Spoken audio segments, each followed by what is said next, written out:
નમસ્કાર વિદ્યાર્થી મિત્રો, મિશન જીપીએસસી બાય વેબ સંકુલ યુટ્યુબ ચેનલ પર હું ચિરાગ જોશી આપ સૌનું હાર્દિક સ્વાગત કરું છું. મિત્રો, તમે ઘણા સમયથી એનસીઈઆરટીના આ એક પ્રોગ્રામને જોઈ રહ્યા છો. આપણે જાણીએ છીએ કે એનસીઈઆરટી આપણને અંગ્રેજી કાં તો હિન્દી માધ્યમમાં મળે છે, ગુજરાતીમાં મળવું મુશ્કેલ હોય છે. તો આ જે અમારો જે એક પ્રયાસ છે વેબ સંકુલ મારફત આજે એપિસોડ નંબર 15માં પહોંચી ચૂક્યા છીએ, જેથી તમને એનસીઈઆરટી જે છે એ હિન્દી કે ઇંગ્લિશમાંથી તમને સીધું ગુજરાતીમાં એનું ટ્રાન્સફર જોવા મળે અને દરેક વિષયના જેટલા પણ તજજ્ઞો જે છે એ પોતપોતાના વિષય સાથે એનસીઈઆરટીને તમારી સમક્ષ એને ભાષાંતર એટલે કે અનુવાદ લઈને તમારી સામે આવતા હોય છે. તો બસ આ જ ઉમદા કાર્યને આપ સૌ વધારે એને પ્રોત્સાહિત કરશો તેવી શુભેચ્છા સાથે એક વિનંતી આપને કરીશ મિત્રો કે જો આપ યુટ્યુબ ચેનલ પર નવા છો તો પહેલાં આ મિશન જીપીએસસી જે આપણી વેબ સંકુલની યુટ્યુબ ચેનલ જે છે એ ખાસ કરીને જે જીપીએસસી એસ્પિરન્ટ છે એના માટેનું છે. તો તમે એને સબસ્ક્રાઇબ કરજો, લાઇક કરજો, બેલ આઇકન પર ઓલ કરજો અને તમારા મિત્રો સાથે શેર કરજો કે જે લોકો તૈયારી કરતા હોય. તો શરૂઆત કરીએ તે પહેલાં એનસીઈઆરટીના માધ્યમને કહી દઉં કે આજનો આપણો ટોપિક શું છે. ખાસ કરીને હું તમને ભણાવવાનું છું ઇન્ડિયન આર્ટ એન્ડ કલ્ચર અને જે પણ ગુજરાત કે જે પણ રિલેટેડ મતલબ કે એનસીઈઆરટીમાં આપણું જે કલ્ચર આવે છે એ આખું આર્ટ એન્ડ કલ્ચર જે છે હું તમને કરાવવાનો છું. વાત કરીએ તો આર્ટ એન્ડ કલ્ચરમાં કયા ધોરણથી શરૂઆત કરવી જોઈએ, કયા ધોરણની અંદર આપણને આર્ટ એન્ડ કલ્ચર પૂછાય છે. તો આજે આપણે જે લીધું છે એ ધોરણ 11નું છે. તમે જોઈ શકો છો કે આ પાઠ્યપુસ્તકનો એક ફોટો છે, ભારતીય કલા કા પરિચય, ભાग 1, ललित कला की पाठ्यपुस्तक कक्षा 11 के लिए. તો ખાસ કરીને આજે આપણે જે લીધું છે ઓકે, જે ચેપ્ટર લીધું છે એ 11મા સ્ટાન્ડર્ડનું છે. ઓકે, તો ધોરણ 11માંથી કેમ તો કે સાહેબ બીજા ધોરણમાં આપણને આર્ટ એન્ડ કલ્ચર જોવા મળતું નથી, પરંતુ ધોરણ 11ની અંદર આપણને મળે છે ફાઇન આર્ટ્સ. ફાઇન આર્ટ્સ નામની બુક આવશે તો તમે એમાંથી આખું કલ્ચર તમે ભણી શકો છો. તો એમાંથી 1 by 1 એટલે કે આજે મેં તમારી સમક્ષ લીધું છે ચેપ્ટર 1 એટલે કે પ્રકરણ 1 અને આ પ્રકરણ 1નું નામ છે મિત્રો પ્રાગ ઐતિહાસિક શૈલચિત્ર. આમ તો તમારી સમક્ષ તમામ પીપીટીની પ્રેઝન્ટેશનની અંદર અમે અનુવાદ તો મૂકેલું જ છે, તેમ છતાં આપણે સમજવાની કોશિશ કરીશું.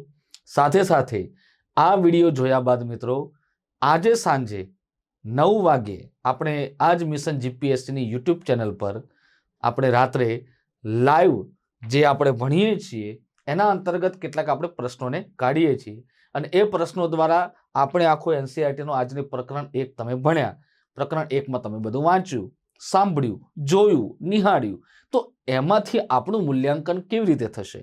તો એ મૂલ્યાંકનના ભાગરૂપે અમે જે દિવસે આ વિડીયો આપણે મૂકીએ છીએ એનસીઈઆરટીનો એના જ દિવસે રાત્રે આપણી ચેનલ મિશન જીપીએસસી પર લાઈવ પ્રશ્નો લઈને આવીએ છીએ.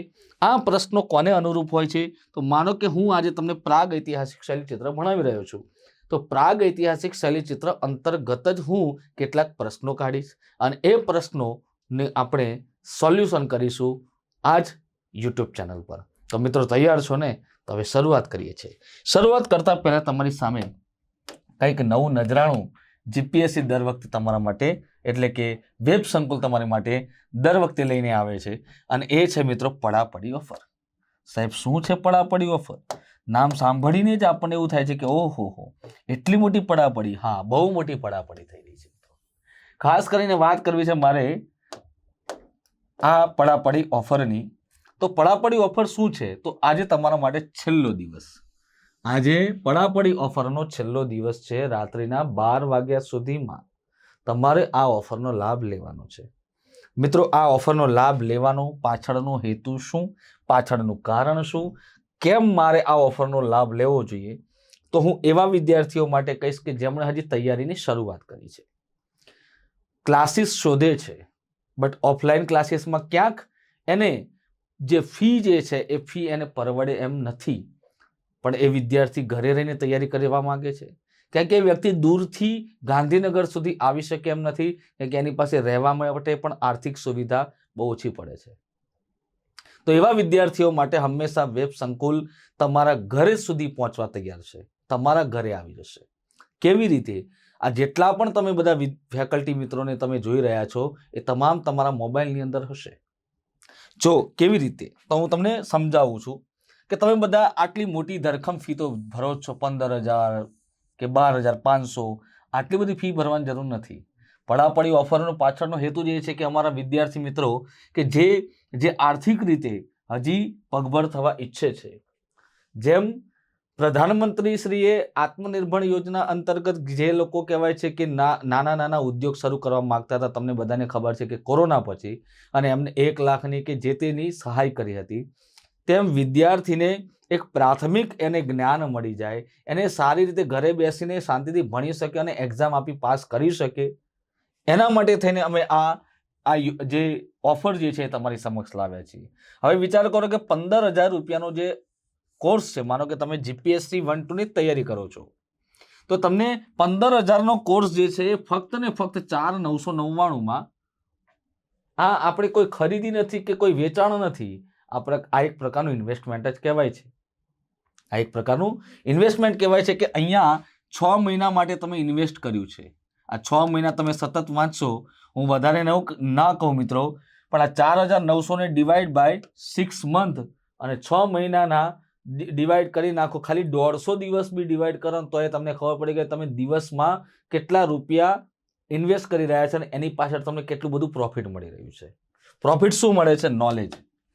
એક ફેકલ્ટી નથી હોતા એક વિષયની અંદર, ઘણા બધા ફેકલ્ટીઓ પાસે તમને અલગ ફેકલ્ટી પાસે અલગ વિષયનું તમને જ્ઞાન મળે છે.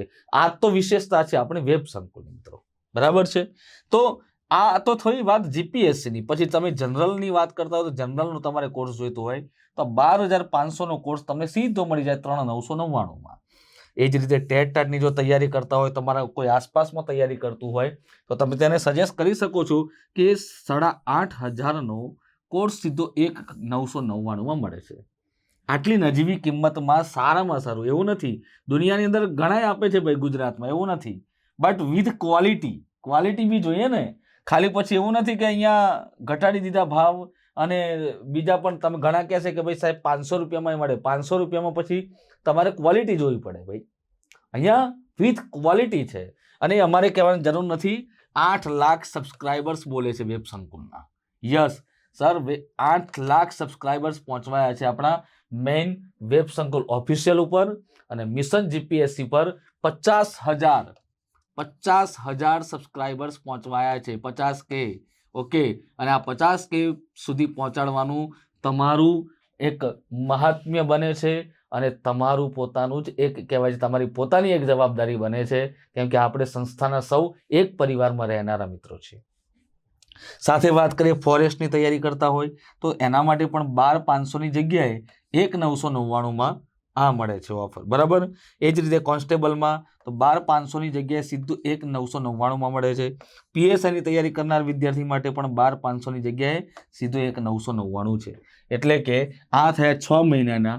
હવે તમે 12 મહિનાના સાંભળી લો તો તમે જુઓ કે જીપીએસસી માટે જે 15,000 હતા એ અહીંયા 30,000 છે 12 મહિનાના. અહીંયા 4,999, ત્યાં ખાલી 1,000 ખર્ચવાના છે. તો હું વધારે એમ જ કહીશ કે જો 1,000 ખર્ચે મને બીજા 6 મહિના એક્સટેન્ડ મળતું હોય તો હું આને જ અડું, આની સામે ન જોઉં. મારો પોતાનો ઓપિનિયન આપું છું, પછી તમારે જેવી ઈચ્છા. ઓકે, એ જ રીતે અહીંયા પણ તમે જુઓ કે દરેકમાં 1,000નો જ ફરક છે. તો પછી 12 મહિનાનો મને લાગે છે કે કોર્સ લઈ લેવો જોઈએ, બરાબર?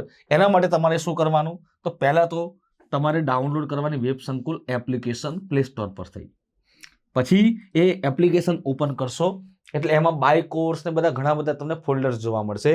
તો એ બાય કોર્સમાં તમારે જઈ અને સિલેક્ટ યોર કોર્સ કે તમારે આમાંથી કયો કોર્સ લેવો છે, GPSC, general, TET, forest, constable, PSI, ATC. તો એમાં તમે પરચેસ કરી શકો છો. પરચેસ કરવા માટે તમારે પ્રોમો કોડ યુઝ કરવો પડશે, પડાપડી. જો પ્રોમો કોડ પડાપડી યુઝ ન કરશો તો તમને મોંઘું પડી શકે એમ છે. તો તમારે પડાપડી પ્રોમો કોડ યુઝ કરવાનો છે. ઓકે, તો પડાપડીનો પ્રોમો કોડ યુઝ કરો અને પડી જાઓ આ તૈયારીની અંદર. અગાધ સમુદ્રમાં લગાવી છે ડૂબકી, પરંતુ ભવ પાર નીકળવું છે અને જીપીએસસી કાં તો કોઈ પણ પરીક્ષા પાસ કરીને મારું પોતાનું સ્વપ્ન સાકાર કરવું છે. કેમ કે વ્યક્તિ પોતાનું સ્વપ્ન સાકાર કરે છે, પણ એ સ્વપ્નમાં જીવનારા ઘણા બધા લોકો હોય છે, પરિવાર અને સમાજના તમામ લોકો. તો હવે મિત્રો શરૂઆત કરીએ. તો આજે આપણો જે ટોપિક જે છે એટલે કે પ્રકરણ 1 ધોરણ 11 પ્રાગ ઐતિહાસિક શૈલચિત્ર. શું નામ છે? પ્રાગ ઐતિહાસિક શૈલચિત્ર. આ પ્રાગ ઐતિહાસિક શૈલચિત્ર જે છે તેની આપણે ચર્ચા કરીએ છીએ કે એ સમયમાં કેવી હશે ચિત્રકળા. પ્રાગ ઐતિહાસિકની વાત કરો મિત્રો, તો એ સમયમાં ક્યાંય દસ્તાવેજીકરણ નથી મળ્યા, કોઈ લખાણ કે કોઈ પુરાવા મળ્યા નથી, બટ આધાર મળ્યા છે. કેવા આધાર? તો જે તે સમયની અંદર કહેવાય છે કે આજથી 30,000 કે 10,000 કે 5,000 વર્ષ પહેલા જે આદિમાનવો રહેતા હતા તેમણે કહેવાય છે કે પોતાના જીવનશૈલીની અંદર કહેવાય છે કંઈક લખવા કે શરૂઆત કરવા માટે તેમણે ચિત્રો દોર્યા હતા. આ ચિત્રો શું હતું? તો તેમનું જીવન સંગીને દર્શાવતું હતું. એટલે કે તેમનું જીવન કેવું હતું, જીવનના જે આખા દિવસના દરમિયાન જે રીત કાર્ય કરતા હતા, તેમના રીત રિવાજો, પોશાકો વગેરે એ આ ગુફામાં આવેલા ચિત્રો દ્વારા દેખાય છે. તો ખાસ કરીને પ્રાગ ઐતિહાસિકનો અર્થ થાય છે કે બહુ જ પ્રાચીન, એટલું જૂનું કે જ્યાંથી આપણને દસ્તાવેજીકરણ એટલે કે લખાણ મળ્યા નથી, લેખિત દસ્તાવેજ નથી મળ્યા.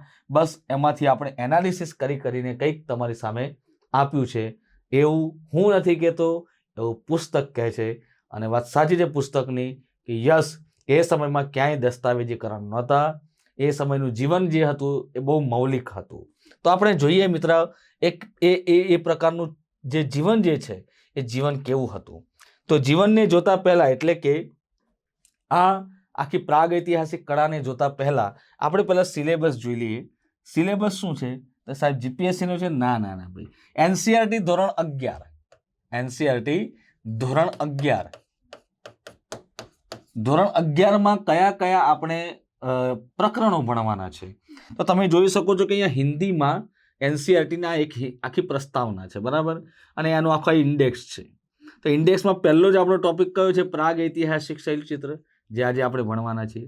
જ્યારે પછી નેક્સ્ટ ટાઈમ બીજી વખત મળીશું ત્યારે સિંધુ ઘાટી કી કળાએ, ઓકે, એટલે કે સિંધુ સભ્યતાની કલાઓ જોઈશું, જેમાં બધી મૂર્તિ કળા, માટી કલા, બરાબર છે, પકવેલ માટીના વાસણો અને આ તે ઘણી બધી બહુ મજાની આખી કલાઓ છે. તે પછી આપણે જઈશું મૌર્યકાલીન કલા, ઓકે. પછી આવે મૌર્યકાલીન કળા, પછી આવે છે ભારતીય કલામાં કલા ઓર સ્થાપત્ય में મૌર્યોત્તરકાલીન પ્રવૃત્તિઓ.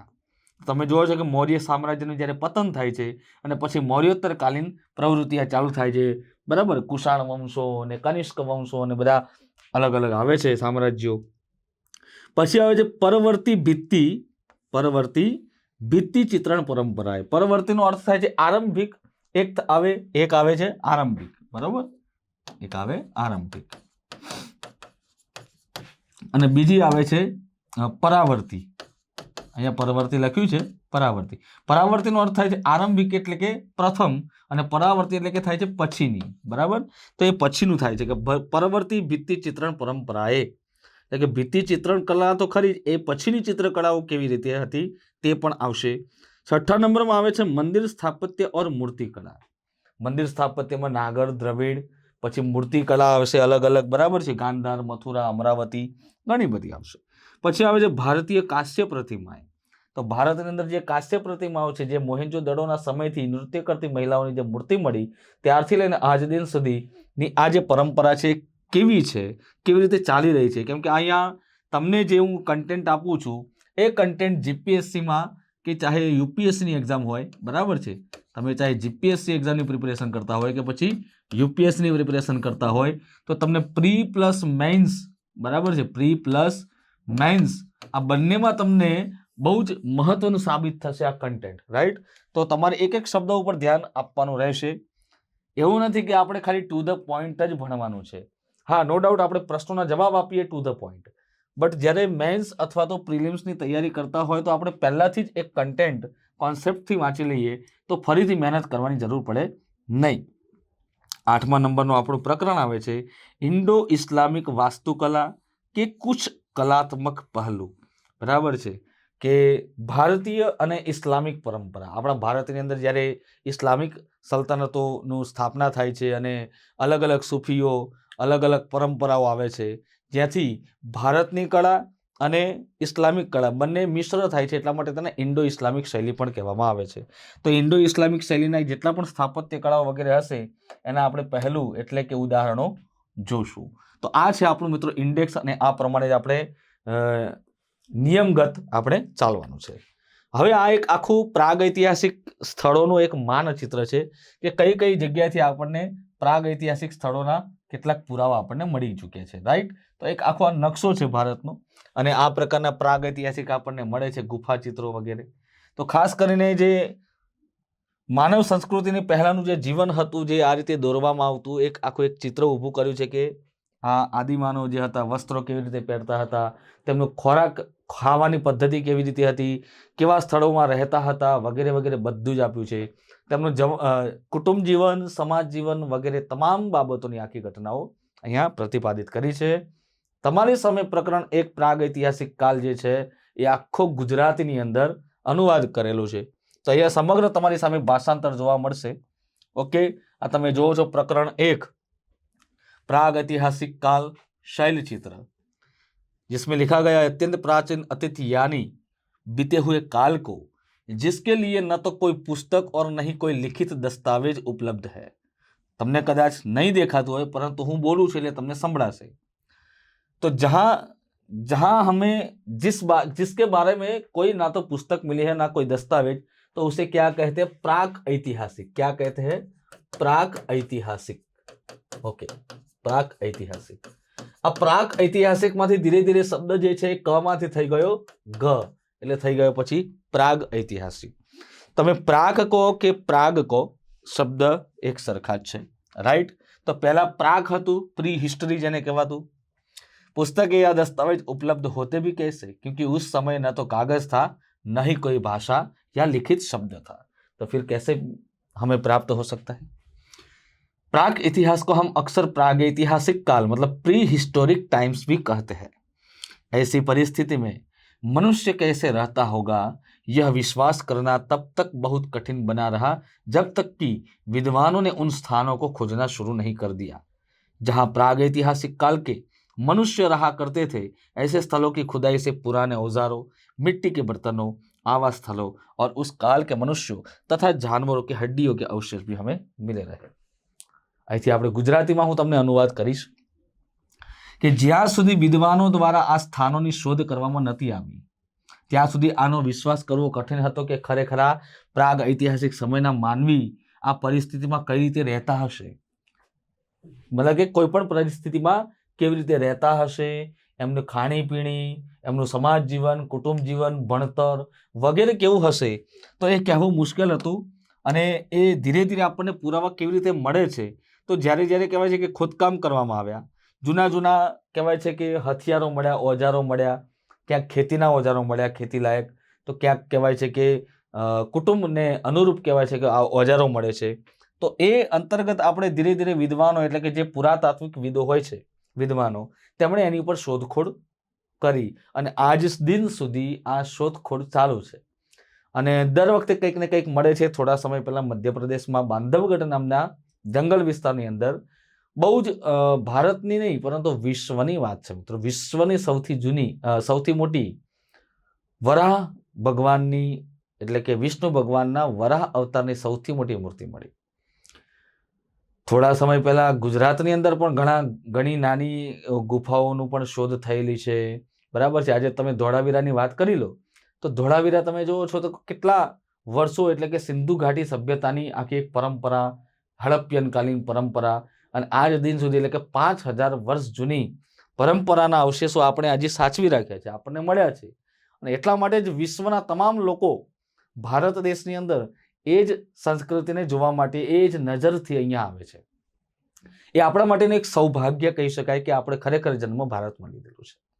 તો એક ભારતીય નાગરિક તરીકે આ તમામ વસ્તુને જાણવી એ જરૂરી છે. કદાચ તમે તૈયારીની દ્રષ્ટિએ જોતા હોય તો તૈયારીની દ્રષ્ટિએ, અન્યથા આપણે આપણી સંસ્કૃતિ છે તો આપણી સંસ્કૃતિને જાણવું તો એ દરેક ભારતીયનો અધિકાર પણ છે. અને હું માનું છું કે દરેક ભારતીય જાણવું જોઈએ, એ આપણું કર્મ પણ છે. આ સ્થળોના ખોદકામ દરમિયાન જૂના હથિયારો મળે છે, બરાબર. શું મળે છે? જૂના હથિયારો. બીજું શું મળ્યું? માટીના વાસણો. આ એક હું હાઇલાઇટ કરું છું. રહેઠાણના સ્થળો મળે છે. તે સમયના જે માનવીઓ હતા અને પશુઓ હતા તેમના હાડકાઓના પણ અવશેષો મળ્યા છે. એટલે એમની જે હાઇટ વગેરે જે છે ને એ હાડકા પરથી પણ આપણે જાણી છે. ઇવન કે આ વસ્તુઓ જે છે એ વસ્તુઓમાંથી જાણકારીઓ અને તાત્કાલિન માનવીઓ દ્વારા ગુફાઓની દિવાલ પર દોરવામાં આવેલી આકૃતિઓને પણ એક સાથે જોડીને વિદ્વાનો દ્વારા વર્ણન તૈયાર કરવામાં આવ્યું છે. તમને એવું પણ કહીશ કે ઘણી વખત કોઈ માનો કે આજથી માનો કે 10,000 કે 15,000 વર્ષ પહેલા કોઈ અહીંયા આ પથ્થર ઉપર ચિત્ર દોર્યું હોય જે તમારી સમક્ષ દેખાય છે તેવું, તો એવું પણ બને છે કે એના પછીના જે કોઈ વ્યક્તિ થઈ ગયા હોય તો એમના પણ ચિત્રની ઉપર બીજા ચિત્રો દોરેલા એવા તમને જોવા મળે છે. જેમ કે ખાસ કરીને એક ઉદાહરણ હું તમને આપીશ તો ભીમબેટકાની ગુફા જે મધ્યપ્રદેશ રાજ્યની અંદર આવેલું છે, ત્યાં ચિત્ર પર ચિત્ર એમ દોરેલા છે લગભગ 30,000 અને હાલ અત્યારે જે પુરાવા પ્રમાણે મળ્યા છે તે 10,000 વર્ષ ઈસવીસન પૂર્વેના આપણને ચિત્રો મળ્યા છે. અને બધા પાષાણ ચિત્રો કહી શકાય. પાષાણનો શાબ્દિક અર્થ થાય છે મિત્રો પથ્થર. પથ્થર, બરાબર છે. તો આ બધા પથ્થર પર દોરેલા ચિત્રો છે. કેમ? કે સાહેબ એ સમયમાં ન તો કાગળ અને ન તો કઈ સહીની વગેરેની રચના. એ વખતે ઘણી વખત એક અમુક વેબ સિરીઝ આવે કે સળગતું લાકડું હોય એના દ્વારા પણ આમ કહેવાય છે કે દોરતા હોય, એવા પણ ક્યાંક અવશેષો મળ્યા છે.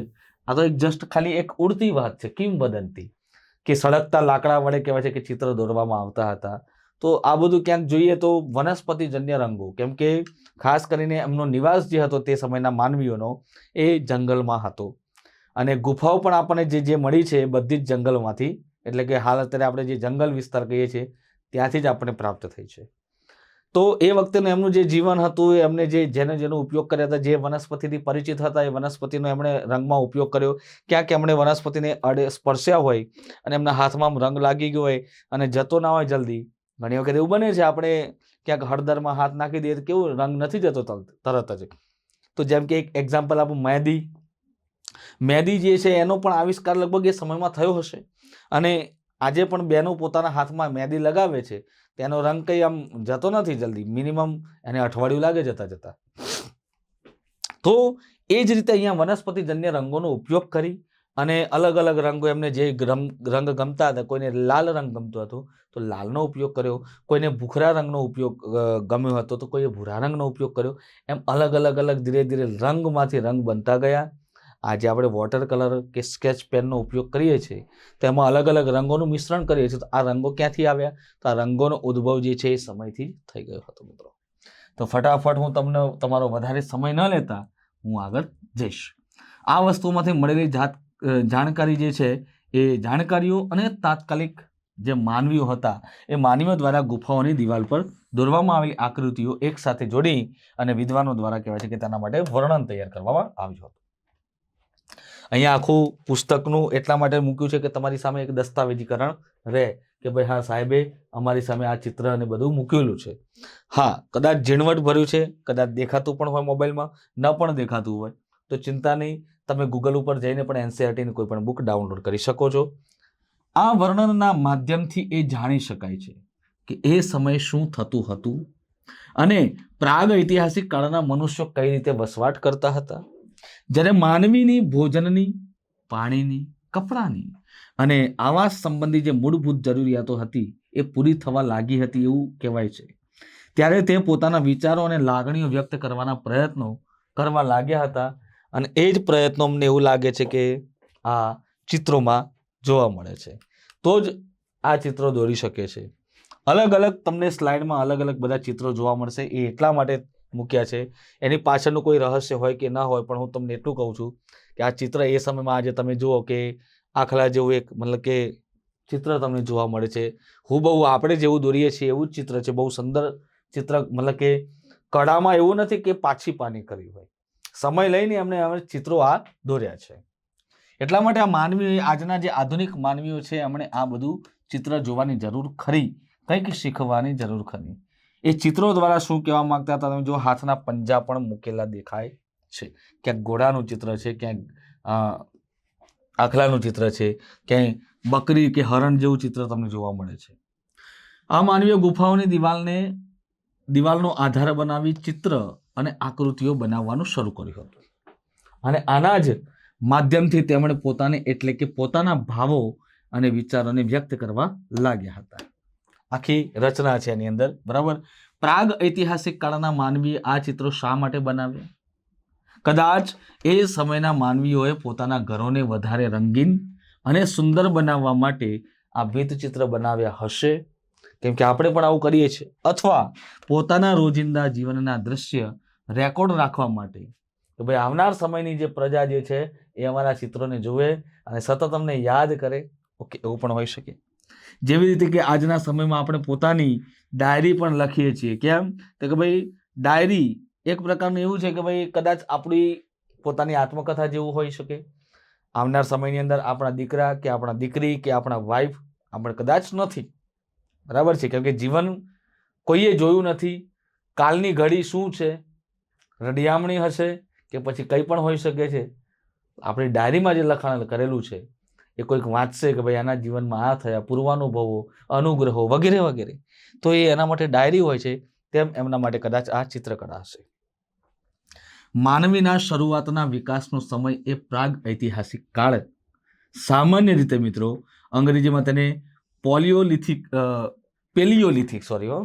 પેલિયોલિથિક યુગ એટલે કે જૂના પથ્થરોનો સમય તરીકે પણ ઓળખાય છે. એટલે આપણે એને પ્રાગ ઐતિહાસિક પણ કહીએ છીએ, ખાસ કરીને ગુજરાતીમાં, કે એ સમયની અંદર આવા પથ્થરો ઉપરની ચિત્રકળાઓ વિકસી હતી.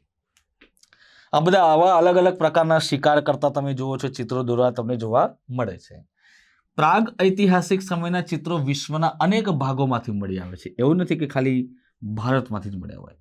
બટ ખરેખર એ નથી જાણતા કે પૂર્વ પાષાણ એટલે કે પૂર્વ પુરા પાષાણ યુગ, જેને આપણે લોઅર પેલિયોલિથિક પણ કહીએ છીએ, ના માનવીઓએ શું કોઈ કલા વસ્તુ બનાવી હતી? ખરેખર એમણે આવી કલા વસ્તુ બનાવી હતી?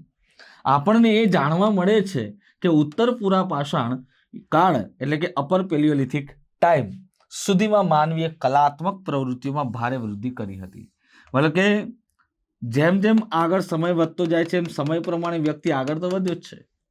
તમારા 10 વર્ષ પહેલાના જોઈ લો સમય, કદાચ તમારી પાસે મોબાઈલ સાદો સિમ્પલ હશે. આજના સમયમાં મોબાઈલ વ્યક્તિ કેવા વાપરે છે આધુનિક સમયની અંદર? હજી તો આપણે ભારતમાં છીએ, બીજા બધા દેશો કરતા ભારત બી ઘણું ટેકનોલોજી ક્ષેત્રમાં પાછળ છે. અમુક એવા દેશો પણ છે કે જેને ટેકનોલોજીની અંદર જબરદસ્ત એવી હરણફાળ કરી હોય અને કદાચ આપણે વિચારી પણ ન શકીએ એના વિશે, એટલી જ્વલંત સફળતાઓ પણ પ્રાપ્ત કરેલી છે. એટલે એ સમયમાં આદિમાનવો પણ કહેવાય છે કે નવરાશ અનુભવતા ત્યારે એમ થતું કે હું કંઈક કરું. બે પથ્થરો અથડાવી અને તણખો પેદા એટલે કે આગની શરૂઆત એમણે ઉદ્ભવ કર્યો. તો ધીરે ધીરે આ બધું આપણને જોવા મળે છે. આજે કલા સુધી એ લોકો પહોંચી ગયા હતા.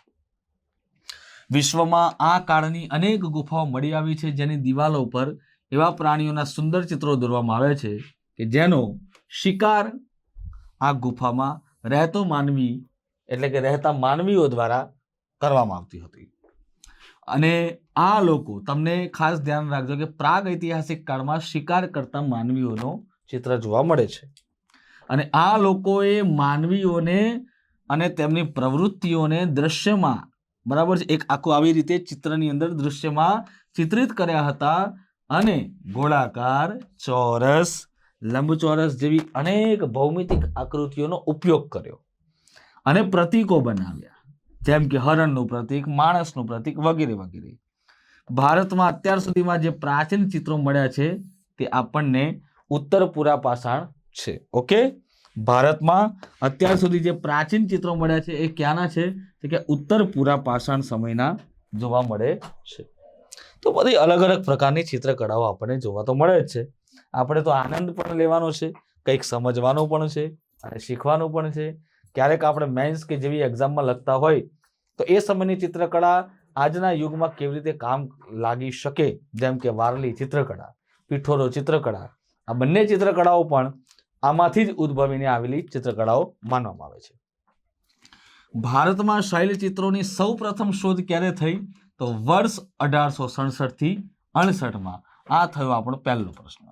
બીજા નંબરમાં કે કોણે શોધ કરી હતી? તો પુરાતત્વવિદ આર્કીબોલ્ડ ક્લોઇલ દ્વારા સ્પેનમાં કરવામાં આવેલી આલ્તામીરાની શોધની 12 વર્ષ પહેલા કરી હતી. આ ભારતમાં શૈલચિત્રોની સૌ પ્રથમ શોધ ઈસવીસન 1867-68 થઈ, જે પુરાતત્વવિદ આર્કીબોલ્ડ ક્લોઇલ દ્વારા સ્પેનમાં કરવામાં આવેલી આલ્તામીરાની શોધ, જે આલ્તામીરા ગુફા જે ચિત્રકળા છે એ શોધની પણ 12 વર્ષ પહેલા કહેવાય છે કે ભારતમાં થઈ ગઈ હતી. મતલબ કે ભારત ઉપખંડમાંથી આની પ્રથમ શોધ કહેવાય છે કે કોકબર્ન, એડરસન, મિત્ર અને ઘોષ દ્વારા કરવામાં આવી હતી. આ આપણી ચિત્રકળાઓની શોધની એક રૂપરેખા આપણને જોવા મળે છે. વાત કરીએ તો શૈલચિત્રોના અવશેષો કયા કયા જગ્યાએથી આપણને કયા કયા રાજ્યોમાંથી મળે છે તો જોઈ લો. એક મળે છે વર્તમાનમાં મધ્યપ્રદેશ, ઉત્તર પ્રદેશ, પછી આંધ્રપ્રદેશ, કર્ણાટક અને બિહારના કેટલાક જિલ્લાઓમાં આવેલી જે ગુફાઓ છે એ ગુફાઓની દિવાલો પર આપણને આ મળી આવે છે. વાત કરીએ તો કે ઉત્તરાખંડની કુમાઉની પહાડીઓ છે એ પહાડીઓમાંથી પણ આપણને કેટલાક શૈલચિત્રો મળી આવે છે. આમ તો તમે ગુફામાં જો ગુજરાતની અંદર વાત કરો તો ગુજરાતમાં તમે બનાસકાંઠા જિલ્લામાં જાઓ. કયા જિલ્લામાં? બનાસકાંઠા જિલ્લામાં તમે જાઓ. બનાસકાંઠાથી તમારે દાંતાવાડે રસ્તે જવાનું, બનાસકાંઠાનો દાંતા તાલુકો. ઓકે, આ દાંતા તાલુકા પાસે તમને એક જોવા મળશે સેમ્બલ પાણીની ગુફા. શેની જોવા મળશે? સેમ્બલ પાણીની ગુફા. ઓકે, અને આ સેમ્બલ પાણીની ગુફામાં પણ સેમ્બલ પાણીના ગુફા ચિત્રો જોવા મળે છે. મતલબ કે ગુજરાતમાં પણ પૂરા પાષાણ એટલે કે પાષાણ ચિત્રો આવેલા છે. હા, એ ઉત્તર પૂરા પાષાણ છે કે શું છે આજ સુધી હજી સાબિત નથી થયું, બટ આ તમારું ધ્યાન દોર્યું કે સેમ્બલ પાણીની ગુફાઓમાં ગુફા ચિત્ર આવેલા છે અને આ ગુજરાતની લગભગ એકમાત્ર ગુફા ચિત્ર પણ કહી શકાય. ચાલો આગળ વધીએ છીએ. તો અલમોડા બારેછીના રસ્તા પર અલમોડાથી લગભગ 20 કિલોમીટર દૂર આવેલી સુયાલ નદીના કિનારે આવેલ લખોડિયાર નામની એક ગુફા છે, જ્યાં મળી આવેલા રોક આશ્રય સ્થાનોમાં, રોક આશ્રય સ્થાન એટલે શું કહેવાય? ગુફા વિહાર, બરાબર છે. આશ્રય એટલે કે આશ્રય લેવા માટેનું, જ્યાં લોકો શું કરતા હતા કે ચિંતન મનન કરતા હતા. એ આશ્રયોમાં પ્રાગ ઐતિહાસિક કાળના કેટલાક ચિત્રો મળી આવ્યા છે. અને લખોડિયારનો અર્થ શું થાય છે મિત્રો? 1,00,000 ગુફાઓ થાય છે. કેટલી? 1,00,000. સાહેબ, એટલી બધી ગુફાઓ છે. શોધખોળ તો થઈ નથી એટલી બધી, પણ એવું માનવામાં આવે છે કે અહીંયા લખોડિયાર શબ્દ પરથી 1,00,000 થઈ હશે.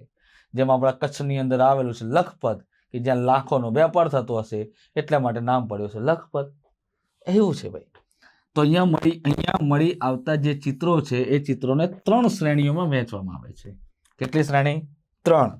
જેમાં એક આવે છે માનવ ચિત્ર, પશુ ચિત્ર અને આવે છે ભૌમિતિક આકારની આકૃતિઓનો ઉપયોગ કરીને બનાવેલા.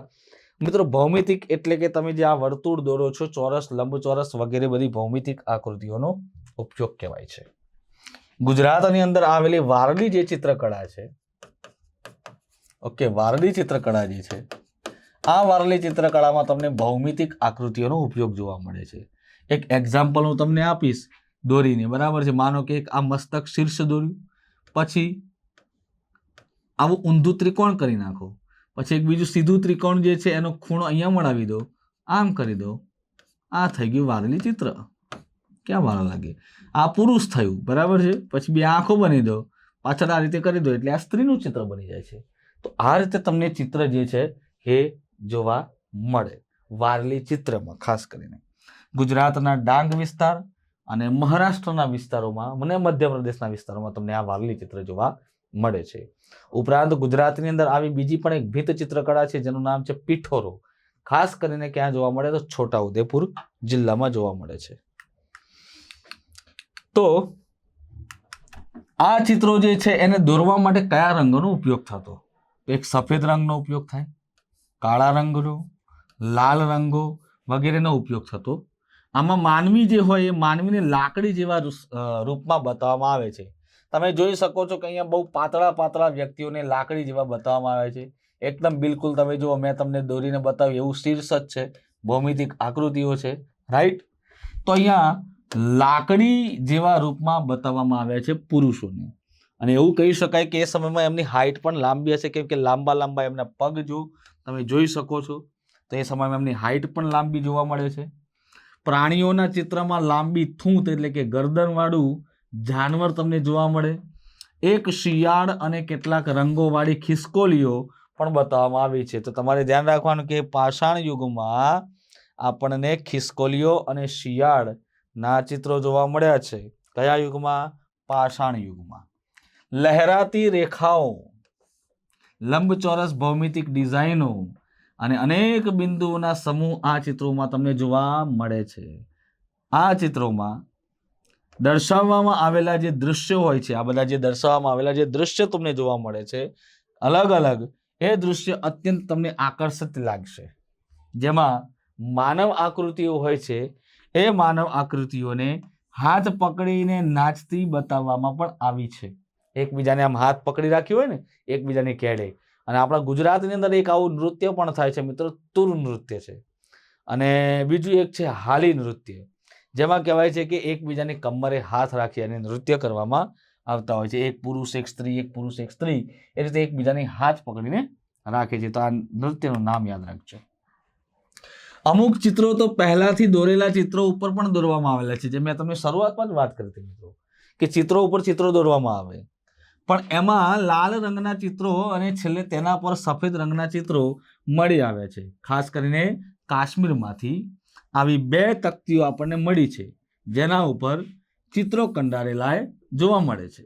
બીજી વાત કરીએ તો કે ભાઈ આંધ્રપ્રદેશ અને કર્ણાટકની જે ગ્રેનાઇટની ખડકો છે, એ પણ નવપાષાણ કાળના માનવીને પોતાના ચિત્રો બનાવવા માટે યોગ્ય કેનવાસ આપ્યો છે. કેનવાસનો અર્થ થાય છે મિત્રો એક પ્રકારનું એવું કઠિન કાપડ, બરાબર છે, એક કઠિન કડક પ્રકારનું કાપડ.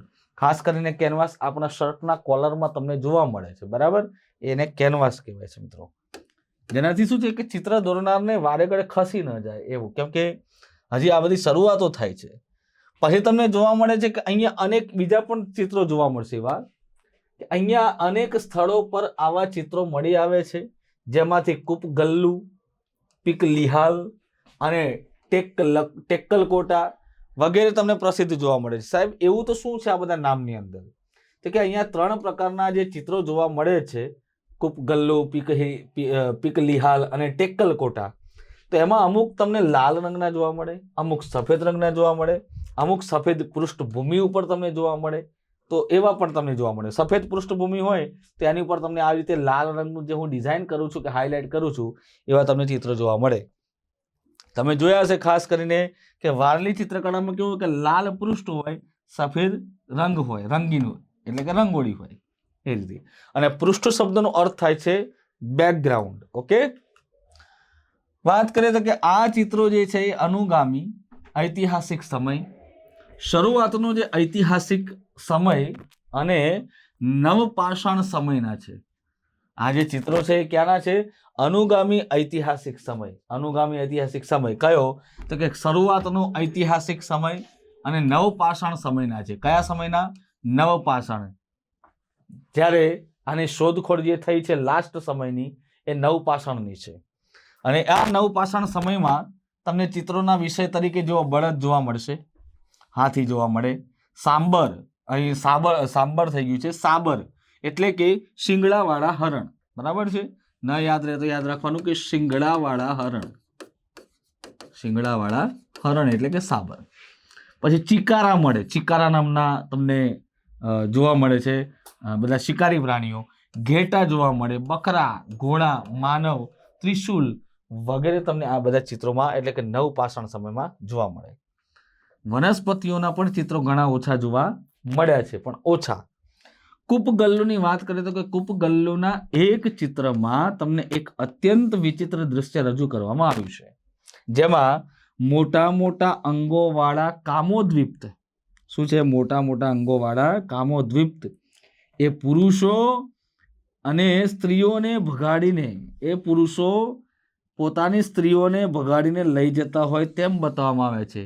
તો આ તમારે ધ્યાન રાખવાનું છે કે કયું એવું ચિત્ર છે જેની અંદર પુરુષ સ્ત્રીને ભગાડીને લઈ જતો હોય તેવું બતાવવામાં આવ્યું છે. તો કે કૂપગલ્લોના ચિત્રોમાં પુરુષો સ્ત્રીઓને ભગાડીને લઈ જતા હોય તેવા બતાવવામાં આવ્યા છે. પછી વાત કરીએ તો ભારતમાં સૌથી વધુ અને સુંદર શૈલી ચિત્રો આપણને મળી આવ્યા છે મિત્રો મધ્યપ્રદેશની વિંધ્યાચલ પર્વતમાળાની શ્રેણીઓમાં, અને બીજા મળે છે આપણને ઉત્તર પ્રદેશની કૈમૂરની પહાડીઓની શ્રેણીઓમાં. આ પહાડી શ્રેણીઓમાં પુરા પાષાણ કાળ અને મધ્ય પાષાણ કાળના અવશેષો આપણને જોવા મળ્યા. અને આ પુરા પાષાણ અને મધ્ય પાષાણ કાળની અંદર વનો, વનની વનસ્પતિઓ, ફળો, ધોધ અને ગુફાઓ મોટા પ્રમાણમાં આપણને જોવા મળે છે. ઓકે, આ થઈ વાત મધ્ય પાષાણ અને પુરા પાષાણ. હવે આ સમયની જે ગુફાઓ છે પુરા પાષાણમાં, તો કે આ ગુફાઓ પાષાણ કાળના લોકોના રહેઠાણ માટે ઉપયોગી હતી. ધ્યાન રાખજો, આ જે ગુફાઓ છે એ પાષાણ કાળના લોકોના રહેઠાણ માટે ઉપયોગી હતી. એ વખતે એવું નથી કે કોઈ બૌદ્ધો, વિહારો કે ચૈત્યો માટે રાખતા, એ પછી આવે. જે પ્રાકૃતિક ખડકોનું રહેઠાણ, વીજળીની ગર્જના, ઠંડી અને ગરમી બચવા માટે પૂરતી હતી આ ગુફાઓ. બરાબર છે. બહુ વધારે પ્રાથમિક સુવિધા હતી, વધારે પડતી કોઈ અત્યારે જેવી કઈ ફર્નિચર વગેરે જેવી નહીં ભાઈ, કે જેમાં ટીવી બી હોય સાથે તમે આરામથી જોઈ શકો એવી કોઈ સુવિધા. ફક્ત પ્રાથમિક સુવિધા, તમે ગરમી, ઠંડી અને અમુક વીજળી વગેરેથી તમે બચી શકો એટલું હતું. હા, આમાંથી સૌથી મોટું અને અત્યંત મનોહર સ્થળ એ મધ્યપ્રદેશમાં આવેલી વિંધ્યાચલ પર્વતમાળાઓમાં સ્થિત સૌથી સર્વોચ્ચ એટલે કે ભીમબેટકા નામની ગુફા આવેલી છે, જ્યાં તમને 30,000 થી લઈ 10,000 વર્ષ સુધીના જૂના ચિત્રો જોવા મળે છે. પુરાવા પ્રમાણે 10,000 છે, કિંવદંતી મુજબ 30,000 વર્ષ જૂના ચિત્રો છે. ભીમબેટકા એ મધ્યપ્રદેશની રાજધાની ભોપાલથી દક્ષિણમાં 45 કિલોમીટર દૂર આવેલી છે, અને અહીંયા 10 વર્ગ કિલોમીટરના ક્ષેત્રમાં લગભગ 800 જેટલા શેલ્ટર આવેલા છે. અને આમાંથી 500 શેલ્ટરમાં તો તમને એટલે કે 500 પાષાણ પથ્થરો ઉપર તમને ચિત્રો જોવા મળે છે. શેલ્ટરનો અર્થ થાય છે અલગ ખડકો, જેની ઉપર તમને આ ચિત્રો જોવા મળે છે. 800 માંથી 500 ચિત્ર જોવા મળે તો એ કંઈ ઓછું ન કહેવાય મિત્ર. બરાબર.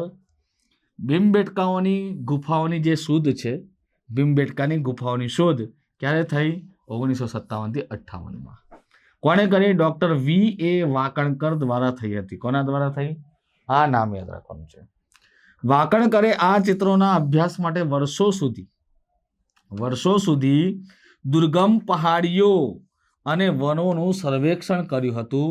ત્યારે જઈને આટલી બહુ મોટી શોધ એમણે કરી. તો સ્વાભાવિક છે કે આજે આખી દુનિયા ડોક્ટર V.A. વાકણકરને ભૂલી ન શકે, એને યાદ જ રાખે. અને આપણા જેવા સ્પર્ધાત્મક પરીક્ષાની તૈયારી કરતા હોય તો વિદ્યાર્થીઓ તો યાદ રાખતા જ હોય, તો પછી બીજાને તો યાદ રાખવું જ પડશે. ખાસ કરીને ભીમબેટકામાં મળી આવેલા ચિત્રોના વિષયો અનેક પ્રકારના તમને જોવા મળે, જેમાં જે તે સમયની જે રોજિંદી જીવનની ઘટનાઓ, અને એ સિવાયની વાત કરીએ તો કે ધાર્મિક અને ભવ્ય દૃશ્ય ચિત્રિત કરવામાં આવ્યા છે, જેમાં શિકાર, નૃત્ય, સંગીત, હાથી ઘોડાની સવારી, પ્રાણીઓના યુદ્ધ, પછી મધ ભેગું કરવું, એકત્રિત કરવું. આ પ્રશ્ન પૂછાઈ ચૂકેલો છે કે નીચેનામાંથી કયા પાષાણ ચિત્રની અંદર અથવા તો કઈ ગુફાની ચિત્રકળામાં મધ એકત્રિત કરતા હોય તેવું ચિત્ર મળ્યું છે? તો આ છે ગુફા ભીમબેટકાની ગુફાઓ. શરીરની માવજત, વેશપલટો, મુખ પહેરવું જેવી અનેક પ્રવૃત્તિઓના ચિત્રોનો સમાવેશ અહીંયા આપણને જોવા મળે છે.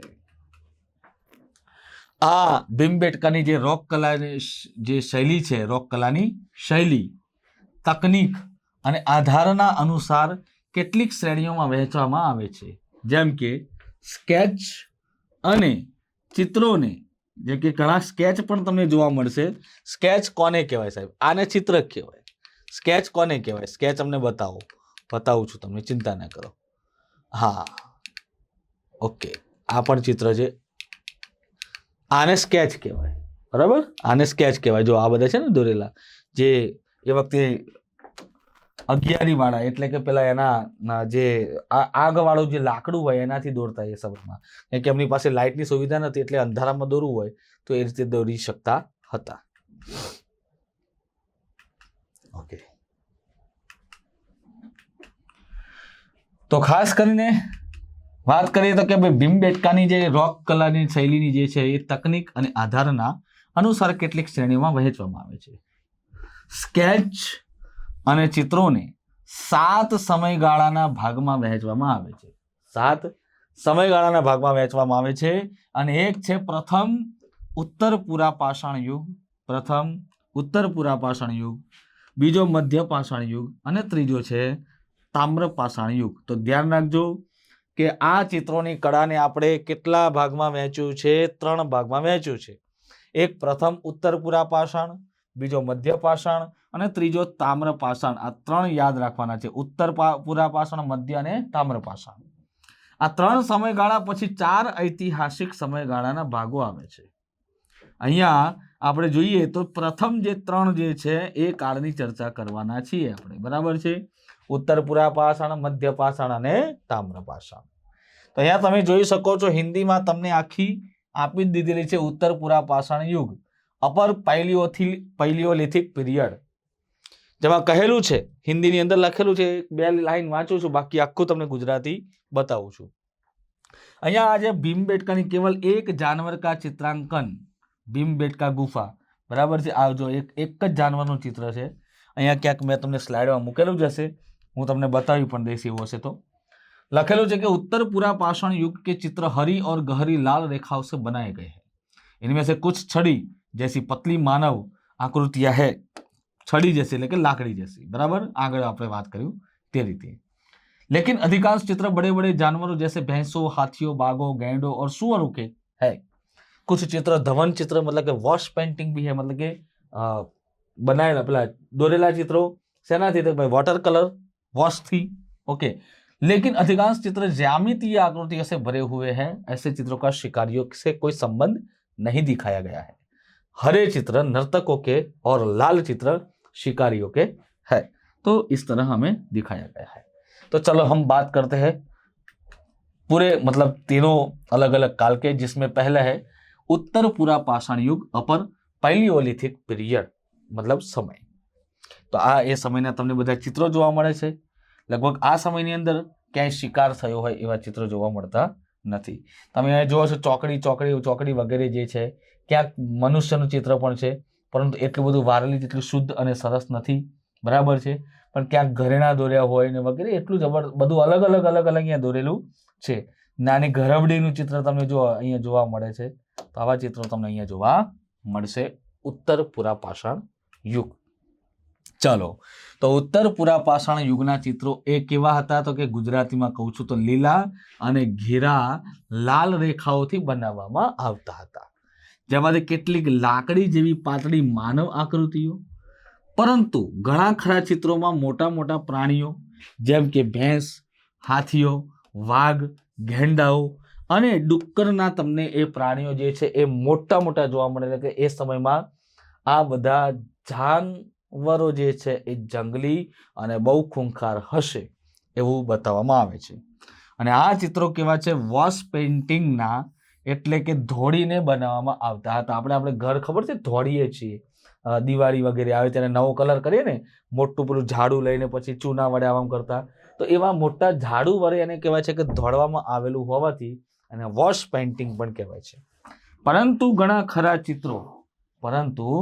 ઘણા ખરા ચિત્રો ભૌમિતિક આકૃતિઓથી પણ ભરેલા જોવા મળે છે, એટલે કે વારલી જેવા.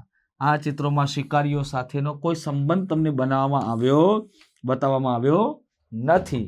તો આ ધ્યાન રાખવાનું છે કે શિકારી સાથેનો સંબંધ ક્યાંય બતાવવામાં આવ્યો નથી. લીલા રંગના ચિત્રો નર્તકોના અને લાલ રંગના જે ચિત્રો હોય છે એ શિકારીઓના હોય છે. તમને પૂછાઈ બી શકે કે ભાઈ ઉત્તર પુરાણ પાષાણ યુગની અંદર નર્તકો જે છે એ કયા રંગમાં દોરવામાં આવતા? તો લીલા રંગમાં. અને લાલ રંગમાં શું દોરવામાં આવતું? તો કે ભાઈ શિકારીઓ. તમને યાદ રાખી લઉં, આમે નર્તકીઓ હોય ને, જે નર્તક હોય એ હંમેશા લીલો રંગ વધારે પસંદ કરે, કારણ કે પ્રકૃતિ પ્રેમી હોય. અને શિકારીઓ શું કરે? શિકાર કરે. શિકાર કરે એટલે વ્યક્તિના શિકાર જે હોય છે પ્રાણી હોય ગમે તે એમાંથી શું નીકળે? લોહી નીકળે. લોહી કેવા રંગનું હોય? લાલ. યાદ રાખવાનું કે શિકારી કેવો હોય? લાલ, ગુસ્સાવાળો. આવું યાદ રાખવાનું. જો અમુક ટેકનિક બી છે, જાતે બનાવવી પડે. પછી આવે નંબર 2, મધ્ય પાષાણ યુગ, મેસોલિથિક પીરિયડ, મતલબ કે સમય. મધ્ય પાષાણ યુગના ચિત્રોની સંખ્યા સૌથી વધુ જોવા મળે છે અને આ સમયગાળા દરમિયાન તમને વિષયોની સંખ્યામાં પણ અનેક ઘણો વધારો થયેલો જોવા મળે. વિષયો એટલે કે ચિત્રોના વિષયોમાં વધારો થયો છે.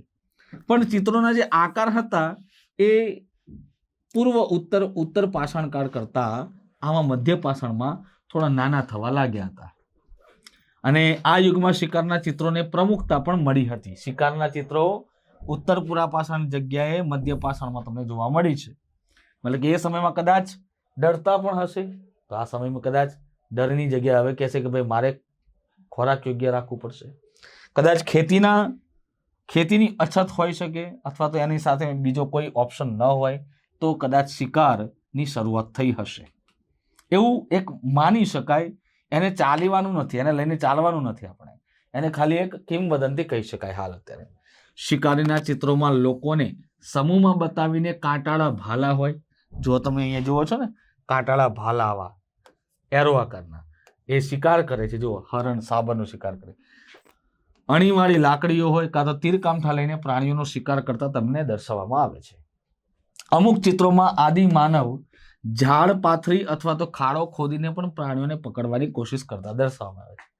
ઘણા ખરા પિક્ચરો તમને જોવા મળે છે મિત્રો કે આમ જંગલમાં જતા હોય તમને એમ લાગે કે નીચે અહીંયા કશું છે નહીં, ઘાસ બાસ પાથરેલું છે, જેવા પગ મૂકો ધબાક દઈને સીધા અંદર જતા રહો.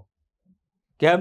તો કે ભાઈ ઓલરેડી ખાડો કરેલો હતો, ખાલી ઉપર તો ખાલી ઘાસ બિછાયેલું છે, ઉપરથી ઘાસ બિછાયેલું છે, એટલા માટે સીધા આપણે ક્યાં પડી ગયા? અંદર પડી ગયા. તો આ પ્રકારના પણ ચિત્રો જે છે એ આપણને જોવા મળે છે. વાત કરીએ તો કે શિકારીઓ જે છે સામાન્ય કપડાં અને ઘરેણાં પહેરેલા બતાવવામાં આવ્યા છે.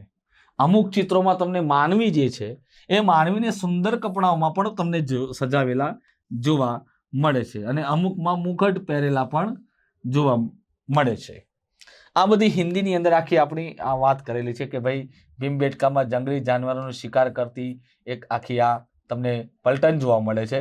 અહીંયા કદાચ ફોટામાં તમને ન દેખાતો એક બહુ મોટો ભેંસ છે આખલો, અને એનું આખું કહેવાય છે કે આજુબાજુ કહેવાય છે કે લોકો ઘણા બધા છે જે તીર લઈને એક જ પ્રાણીને મારવા પાછળ પડ્યા છે. આ બધા ચિત્રોમાં તમને જોવા મળશે હાથી, જંગલી બળદ, વાઘ, સિંહ, ડુક્કર, બારસિંગા, હરણ, દીપડો, ચિત્તો, ગેંડો, માછલી, દેડકો. પ્રાણીઓના નામ યાદ રાખજો, કેમ કે ઘણી વખત એવું પૂછાશે કે નીચેનામાંથી મધ્ય પાષાણ યુગની ચિત્રકળામાં કયું એક ચિત્ર જોવા મળતું નથી, તો તમારે ધ્યાન રાખવું પડશે. ખિસકોલી, ગરુડી જેવા નાના મોટા પ્રાણીઓ અને પક્ષીઓ દર્શાવવામાં આવ્યા છે. મેં તમને હમણાં જ ચિત્ર બતાવ્યું હતું આ બધું. ઓકે, મધ્ય પાષાણ કાળના જે કલાકારો છે એ પ્રાણીઓને ચિત્રિત કરવાનું કહેવાય છે કે વધારે પસંદ કરતા હતા, એટલે એ સમયના ચિત્રોમાં તમને પ્રાણીઓ વધારે જોવા મળે છે. અમુક ચિત્રોમાં તો પ્રાણીઓને માનવી પાછળ દોડતા, અમુક ચિત્રોમાં પ્રાણીઓને માનવી પાછળ દોડતા દર્શાવ્યા. જો આ પ્રાણીઓ છે અને માનવીની પાછળ દોડે છે. નાના નાના, બહુ જ નાના છે માનવી. મેં તમને કીધું ને કે અહીંયા મનુષ્યની જે આકારની દ્રષ્ટિએ નાના થઈ ગયા ચિત્રો અને પ્રાણીઓના છે મોટા થઈ ગયા. અહીંયા કેટલા મોટા મોટા પ્રાણીને અહીંયા લગભગ હું તમને સંખ્યા બતાવું તો 1 2 3 4 5 6 7 8 9 10 અંદાજે 25 જેટલા મનુષ્યો છે જે આટલી નાની મતલબ કે કદની અંદર એમને દર્શાવવામાં આવ્યા છે, અને પશુઓ કેટલા મોટા મોટા દર્શાવવામાં આવ્યા છે. એટલે તમને કદાચ મોબાઈલમાં કદાચ નહીં જ દેખાય અહીંયા કે મનુષ્ય દોરેલા છે.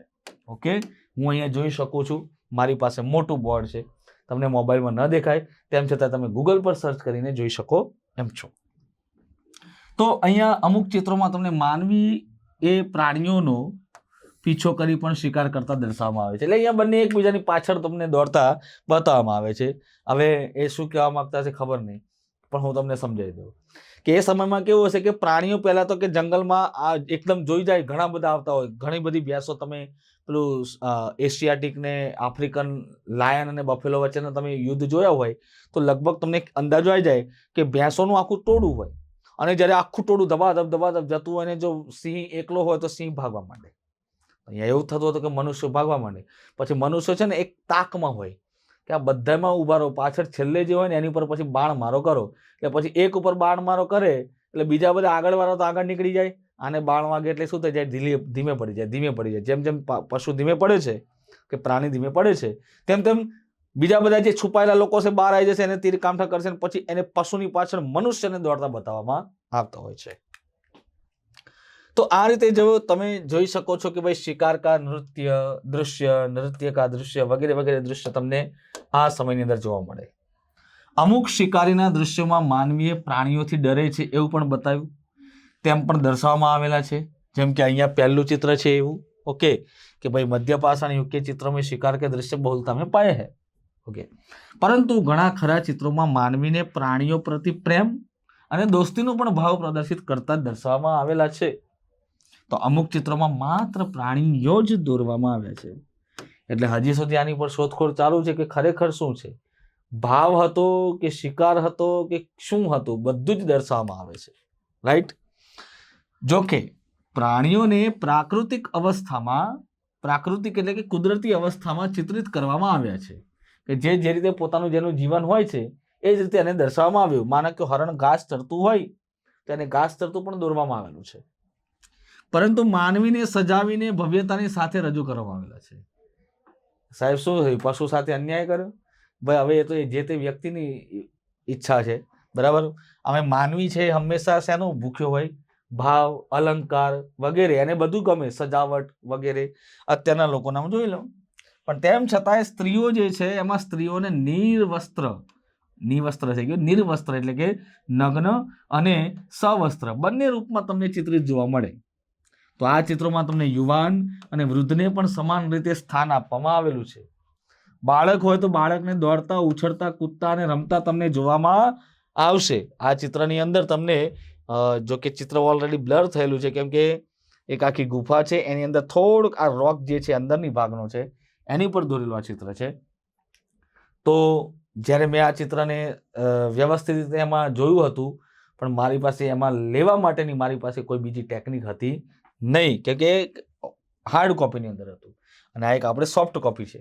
તો એ ઉછળતા જે કૂદતા અને રમતા જે છોકરાઓ જે છે એ આ ચિત્રો દર્શાવવામાં આવેલા છે. તમે ખાલી એટલું અંગ્રેજીમાં સર્ચ કરો અથવા ગુજરાતીમાં બી સર્ચ કરો કે ભાઈ કોઈ એક એવી રોક પેઇન્ટિંગ એટલે કે ગુફા ચિત્ર કે જેની ઉપર ઉછળતા, કૂદતા, રમતા, દોડતા બાળકોને દર્શાવવામાં આવે, તો તમને એ ચિત્ર જોવા મળી જાય. સમૂહમાં વાત કરીએ તો સમૂહમાં નૃત્ય એ આ ચિત્રનો સામાન્ય વિષય રહ્યો હતો. સમૂહનું નૃત્ય કરવું, કેમ કે એ આજ સુધી કહેવાય છે કે એ ત્યાંથી આદિકાલથી ચાલી આવતી પરંપરા આજે પણ આપણા ગુજરાત કે ભારતમાં અનુસૂચિત જનજાતિના લોકોમાં પણ એકબીજાની કહેવાય છે કે હળી મળી અને નૃત્ય કરતા જોવા મળે. ખાસ કરીને તમે ડાંગ દરબાર, પછી એ સિવાય હાલેની નૃત્ય વગેરેમાં, તો જેમાં લોકો વૃક્ષો પરથી ફળ અને મધ ભેગું કરતા હોય તેવા પણ જોવા મળે, અને સ્ત્રીઓની અનાજ દળતી અને ભોજન બનાવતી પણ દર્શાવવામાં આવેલી છે. આ એમનું થયું લૌકિક જીવન. અમુક રોક ચિત્રોમાં તમને પુરુષ, સ્ત્રી અને બાળકને એક સાથે દર્શાવવામાં આવે છે, જે એક પરિવારના સદસ્ય હોવા જોઈએ, બરાબર છે. તો જ્યારે કેટલાક રોક પેઇન્ટિંગમાં ચિત્રોમાં હાથ અને મુઠ્ઠીની છાપ, મેં તમને પેલા બતાવ્યા હતા ને હાથના પંજા, પછી મુઠ્ઠીની છાપ પણ જોવા મળે છે. તો અમુકમાં આંગળીની પણ છાપ દર્શાવવામાં આવેલી છે. તો શું સાહેબ એ વખતે ફેસ એક્સપ્રેશન શું ફિંગર લેતા હશે, થંબનેલ લેતા હશે? ના ભાઈ, એવું ના હોય ભાઈ, થંબ નતા લેતા એ વખતે, એવું કાંઈ હતું નહીં, બરાબર છે. તો ખાસ કરીને એ પ્રકારના ચિત્રોમાં કદાચ કંઈક પોતાની જીવન વિશે ગાથા કહેવા માંગતા હશે, પરંતુ એ આજ સુધી આવ્યું નથી બહાર. તો એનું શોધખોળ ચાલુ જ છે. ભીમબેટકાના કલાકારો અનેક રંગોનો પ્રયોગ માટે જાણીતા છે, જેમાં કાળો, પીળો, લાલ, ભૂરો, લીલો, સફેદ અને જાંબલી. તો તમે જોઈ લો, રંગ જે છે એ યાદ કરી લેજો. કાળો, પીળો, લાલ, ભૂરો, લીલો, સફેદ અને જાંબલી, આ બધા રંગોનો ઉપયોગ તો કરતા, પરંતુ એમાં પાછું પસંદગીના રંગો તો હોય જ ને. ભાઈ આજે તમને એમ કીધું હોય કે ચલો ભાઈ શર્ટ લેવા જવાનું છે, પેન્ટ લેવા જવાનું કે ડ્રેસ લેવા જવાનું છે, તો તમારો પસંદગીનો રંગ તો હોય જ, પણ તેમ છતાં ઘરના શું કહે છે, હવે એક રંગના કેટલા ભેગા કરીશ તું, ચલ બીજો રંગ લે, ત્રીજો રંગ લે. એટલા માટે બીજા બધા રંગ જે છે એ ઓપ્શનમાં હતા, બાકી મેઇન તો સફેદ અને લાલ રંગો જ એમના પસંદગીના રંગો હતા, જે આજ સુધી તમને વારલી ચિત્રકળાની અંદર પણ જોવા મળે છે કે લાલ કલરનું પૃષ્ઠ હોય, સફેદ કલરનું ઉપર શું જોવા મળે? ચિત્ર જોવા મળે છે. રંગ અને રંગના દ્રવ્યો, અલગ અલગ ખડકો અને ખનિજોનો કહેવાય છે કે ખનિજોને ફૂટી કૂટીને તૈયાર કરવામાં આવતા. અહીંયા ફૂટી થઈ ગયું છે, કૂટી કૂટીને જે હોય એ તૈયાર કરવામાં આવે રંગોને. બરાબર, આ થઈ વાત રંગોની. હવે વાત કરીએ તો કે લાલ રંગ જે છે, લાલ રંગ એ હીરમય કે જેને ઘેરું માટી કહેવામાં પણ આવે છે, એમાંથી બનાવવામાં આવતું હતું લાલ રંગ. આજે પણ આનો ઉપયોગ કરવામાં આવે છે. જ્યારે લીલો રંગ છે એ શેમાંથી બનાવવામાં આવતો? તો કેલ્સેડોની નામના પથ્થરની લીલી જાતમાંથી તૈયાર કરવામાં આવતો હતો. અને સફેદ રંગ કે જે ચૂનાના પથ્થરમાંથી બનાવવામાં આવતો હતો. રંગ બનાવવા માટે પહેલા ખનિજના ખડકોના ટુકડાને કૂટીને પાવડર બનાવવામાં આવતો, અને આ પાવડર જેવો જ બનાવવામાં આવે. પાવડર પર જેવો નહીં હો, જેવો એટલે પાવડર જેવો બનાવવામાં આવે. પછી એવું નહીં કે પાવડરને લઈને કઈ મોઢા ઉપર લગાવતા હતા અને મેકઅપ કરતા હતા, એના માટે નહીં. આ સ્પેશિયલી ચિત્રો માટે હતા. હવે આજના સમયની અંદર તમે જોઈ શકો છો કે ચિત્રો કઈ રીતે, કલરો જે છે કઈ રીતે બની શકે છે. એ સમયના જે કલરો છે કઈ રીતે બનતા હતા. વચ્ચે પછી વૈદિક કાળ ને બધા અલગ અલગ સમયની અંદર અલગ અલગ ચિત્રો બન્યા છે. આજે આપણે પુસ્તક ઉપર સુંદર મજાનું પ્રિન્ટિંગ આવી રીતે તમને જોવા મળે છે. ઓકે, તો એ સમયથી લઈને આજ દિન સુધીમાં કેટલી વૃદ્ધિ આવી છે. પછી એમાં પાણી ભેગું કરે, બરાબર, જાડા અથવા તો ચીકણા જે પદાર્થો હોય, માનો કે ગુંદર કે વગેરે એવું કંઈક ભેગું કરે, જેમ કે પ્રાણીઓની ચરબી હોય, વૃક્ષોમાંથી નીકળવામાં આવેલો જે ગુંદર હોય, ગમ હોય, અથવા રેઝિન, બરાબર છે, એવા પદાર્થોને મિક્સ કરી અને રંગ તૈયાર થાય. રંગ તૈયાર થઈ ગયા પછી શું કરવાનું? તો કે જે વૃક્ષોની પાતળી તંતુમય લાકડી હોય એમાંથી બનાવવામાં આવે બ્રશ, અને આ બ્રશનો ઉપયોગ કરી ચિત્રો દોરવામાં આવતા હતા. આવી રીતે ચિત્રો દોરાયા. હવે આશ્ચર્યની વાત તો એ છે કે મિત્રો કે હજારો વર્ષો પહેલા બનાવવામાં આવેલા આ ચિત્રો હવા, પાણી એટલે કે વરસાદ ના આટલા બધા માર હોવા છતાંય પણ આ ચિત્રો આજે આપણે સામે જીવંત છે. તો આપણે આમાંથી શું લેવું જોઈએ, શું બોધ મેળવવો જોઈએ? તો કે આજના સમયના જે રંગો છે એ તરત જ ધોવાઈ જાય છે. તો ખાસ કરીને આવા પ્રકારના રંગોનો ઉપયોગ આજના સમયમાં જો કરવામાં આવે તો કોઈ વ્યક્તિએ દોરેલી ચિત્રકળા જે છે એ વર્ષો સુધી એમને એમ રહે છે. ઇવન આપણા ઘરની બહારની દિવાલો, અંદરમાં તો ઠીક છે કે ચલો રહે છે, બાહ્ય દિવાલો જે છે એની ઉપર પણ જો અમુક રંગોનો આવી રીતે કહેવાય છે કે જો આવિષ્કાર કરવામાં આવે તો વ્યક્તિના જે બજેટ જે છે એ બજેટમાં ઘણો સુધારો થઈ શકે છે. વારે ઘડી આવતા ખર્ચામાંથી મુક્ત થવાય, અને જો ચિત્ર અથવા તો કલર જે છે, રંગ જે છે એ વર્ષો સુધી ટકી શકતું હોય તો આપણું ઘરનું બાંધકામ પણ અમુક સમય લાંબા 5-10 વર્ષનો વધારો જો થઈ જાય તો પણ વ્યક્તિના ઘણા રિનોવેશનની અંદર કહેવાય છે કે ઘણું બજેટ એનું સુધરી શકે છે. એટલે આ એક ઇકોનોમી સાઈડ તમને મેં કીધું કે આમાં સાઈડ ઇફેક્ટ તો કોઈ છે નહીં, લાભ જ છે. બટ હોઈ શકે કે આ વસ્તુ વધારે પડતી આપણને માત્રામાં ન મળતી હોય તો પણ આવા પ્રકારના રંગો ન બની શકવાની કદાચ સરકારે એવું બી નથી કે પ્રયાસ ન કર્યો હોય. સરકારે પ્રયાસ કર્યો જ હશે અવશ્ય, બરાબર. તેમ છતાંય આપણે આને ક્યાંક આપણી રીતે કરી શકીએ છીએ. હવે ચિત્રોના રંગ છે એ હવા પાણીની માર સહન કર્યા પછી પણ આજે એ જ સ્થિતિમાં છે.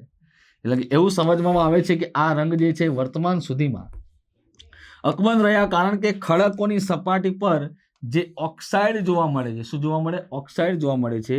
તે આ રંગો સાથે રાસાયણિક પ્રક્રિયા કરી અને આ રંગોને શું બનાવી દેતું? સ્થાયી બનાવી દેતું હતું.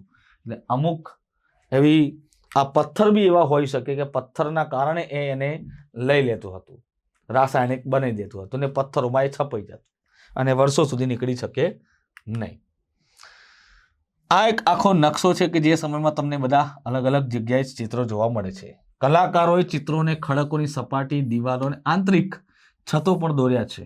અમુક ચિત્રો એવી ગુફાઓ અથવા તો ખડકોના આશ્રય સ્થાનોમાં જોવા મળ્યા છે જ્યાં આગળ જતા માનવી વસવાટ પણ કરતા હતા. પરંતુ અમુક ચિત્રો એવા સ્થાનેથી પણ મળ્યા છે જ્યાં આગળ લોકો વસવાટ કરતા ન હતા.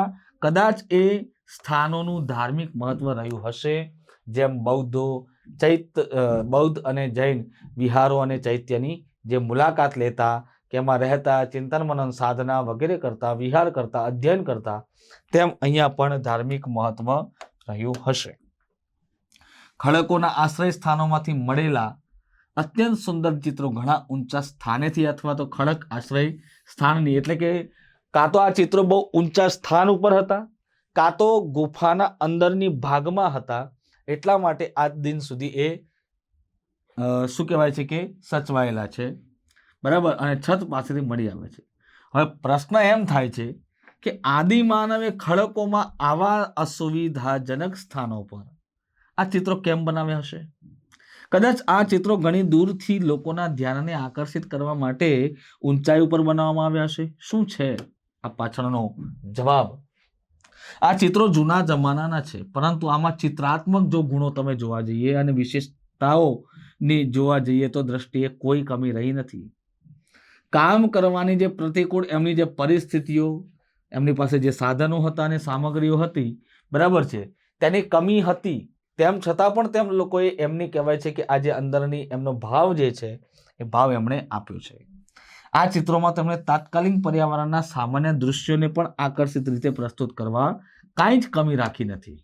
તો આ પ્રકારની આપણને ચિત્રકળાઓ જોવા મળે છે, જેનાથી શું થાય છે કે એ અનુમાન લગાવી શકાય છે કે તે સમયના લોકો કેટલા સાહસી હતા. ખાસ કરીને જુઓ, હા, લાઈફમાં કોઈ વ્યક્તિ સાહસ ના કરે ને તો ઘણા કે સાહેબ દુસ્સાહસ ના કહેવાય. દુસ્સાહસ ક્યારે કહેવાય? ભાઈ, સ્પર્ધાત્મક પરીક્ષાની તૈયારી કરતા હોય તો એ દુસ્સાહસ નહીં, અને સાહસ કહેવાય.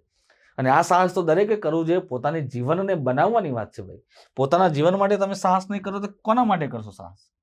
તો સાહસી હતા અને પોતાના જીવનમાં આનંદથી જીવતા હતા. પશુઓને વાસ્તવિકતાથી વધારે મોટા અને પ્રભાવશાળી પણ એમણે દેખાડવામાં આવ્યા છે. આજને પણ ઘણા આપણે ફિલ્મો જોઈએ છે અને એ ફિલ્મોની અંદર પણ આ લોકોને બહુ જ પ્રભાવશાળી બતાવવામાં આવે છે. શેને? તો ખાસ કરીને પ્રાણીઓને. એવું પણ જાણવા મળે છે કે આદિકાળના કલાકારોને વાર્તા સાંભળવાની અને સંભળાવવાની ઊંડી રુચિ હતી, ખૂબ રુચિ હતી, બરાબર. ઊંડી રુચિ એટલે બહુ રુચિ હતી, બહુ રુચિ હતી. ચિત્રોમાં તેમણે નાટકીય રીતે પણ માનવી અને પ્રાણીઓ સ્વયંને જીવિત રાખવા માટે આવો સંઘર્ષ કરતા હતા તેવું પણ બતાવવામાં આવ્યું છે. બોલો, મતલબ કે મનોરંજનના પણ શોખીન હતા. તો એક દ્રશ્યમાં તમને અમુક લોકો જંગલી બળદનો શિકાર કરતા પણ દર્શાવવામાં આવે છે, જે મેં તમને બતાવ્યું હતું. અને આ પ્રક્રિયા દરમિયાન અમુક લોકો ઘાયલ થયેલી અવસ્થામાં પણ પડ્યા છે, બરાબર. એક ઘણો મોટો ભાઈ બળદ હોય તો થાય, સ્વાભાવિક છે.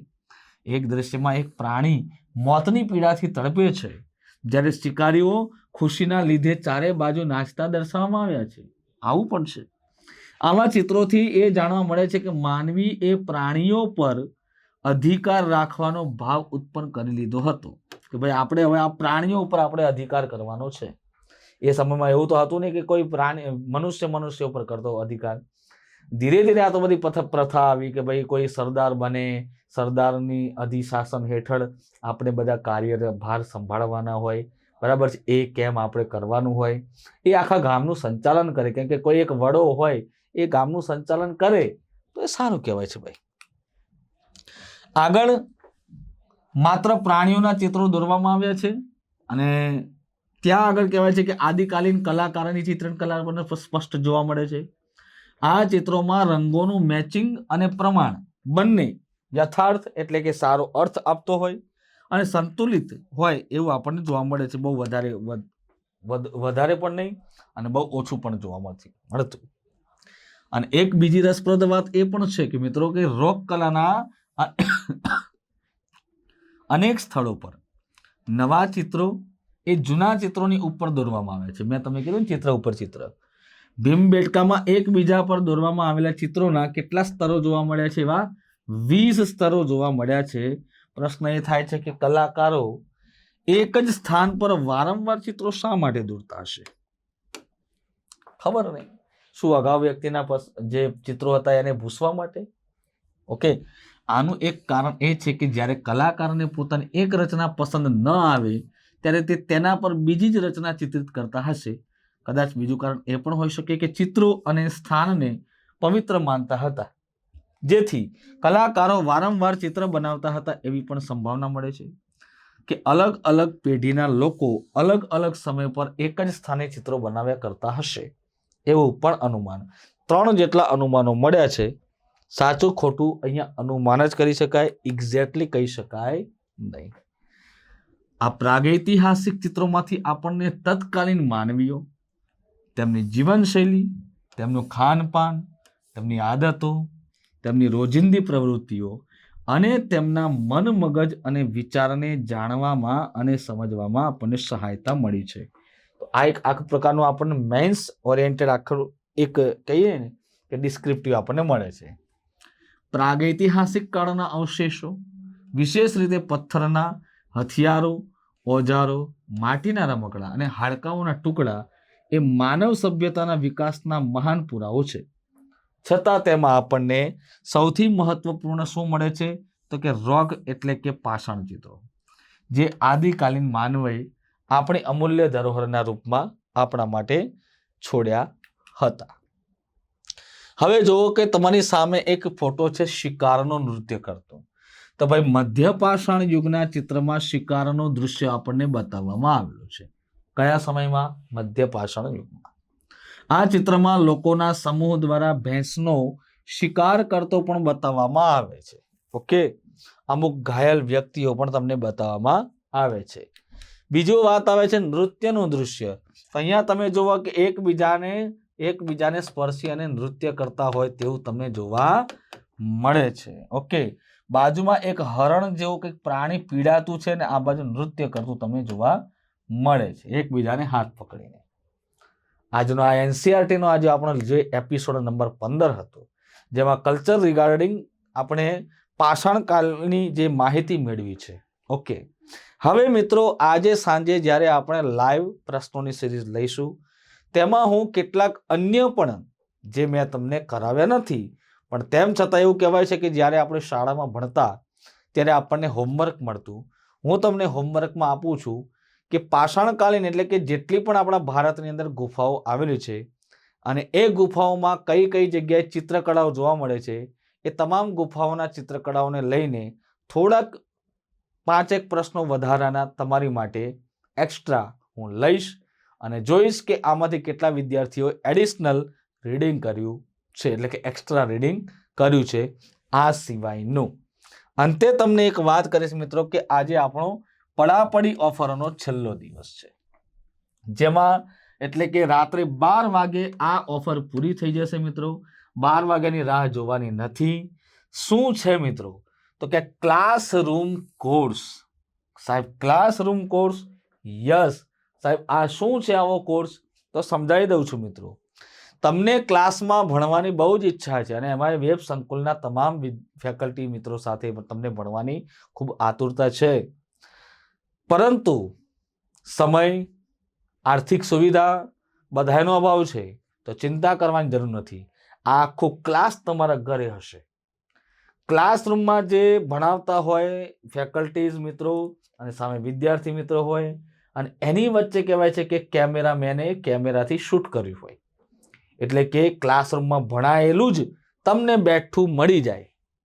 અને એ ક્લાસરૂમ કોર્સ જો તમે ઈચ્છો છો લેવા માટે તો ખાલી ને ખાલી જીપીએસસી અને જનરલ બેચ માટેની વાત કરું તો જો જીપીએસસીની તમે તૈયારી કરતા હોય અને ક્લાસરૂમ કોર્સ જોઈએ છે અને ઘરે બેસીને તૈયારી કરવી છે તો વિથ મટીરિયલ અને વિથઆઉટ મટીરિયલ બંને તમારી સામે સુવિધાઓ છે.